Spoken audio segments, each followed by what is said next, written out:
सावनेर शहराचा उदयोन्मुख युवा क्रिकेटपटू ध्रुव पिसे याची विदर्भ प्रीमियर लीगच्या दुसऱ्या हंगामासाठी निवड झाली आहे.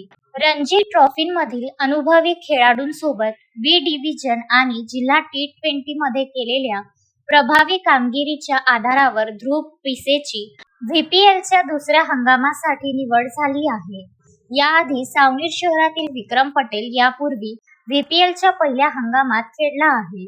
सावनेरमध्ये अनेक प्रतिभावान खेळाडू आहेत, परंतु शहरातील योग्य खेळाच्या मैदानांच्या अभावामुळे आणि नागपूरहून दररोज प्रवास करण्याच्या असमर्थतेमुळे त्यांची प्रतिभा दडलेली राहते.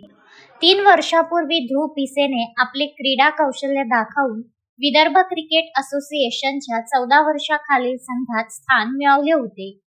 वयाच्या 13व्या वर्षी ध्रुव पिसे विदर्भ क्रिकेट असोसिएशनच्या 14 वर्षाखालील संघात खेळणारा सावनेरचा पहिला खेळाडू ठरला.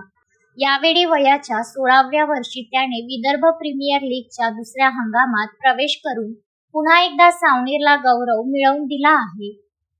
3 मे रोजी विदर्भ प्रीमियर लीगमध्ये शहराचा उदयोन्मुख डावखुरा फलंदाज व उजव्या हाताच्या तीव्र गतीचा गोलंदाज अशा क्रिकेटपटू ध्रुव पिसेचे नाव दिसताच त्याचे कुटुंब, प्रशिक्षक आणि सहकारी खेळाडू आनंदित झाले. या निवडीचे श्रेय त्याचे प्रशिक्षक जितेश समशेरिया आणि त्याचे कुटुंबीय व सहकारी ज्येष्ठ खेळाडूंना दिले. विदर्भ प्रीमियर लीग स्पर्धेत ध्रुवच्या निवडीबद्दल शहरातील ज्येष्ठ क्रिकेटपटू किशोर ढुंडेले, अमोल हिंगणे, मनोज बसवार, प्रकाश बालपांडे, माजी नगराध्यक्ष ॲडव्होकेट चंद्रकांत पिसे, डॉ. अमित बाहेती, डॉ. शिवम पुण्यानी, डॉ. निलेश कुंभारे यांनी त्यांच्या उज्ज्वल भवितव्यासाठी शुभेच्छा दिल्या. पियुष हिंजू वाडिया, विदर्भ न्यूज, सावनेर.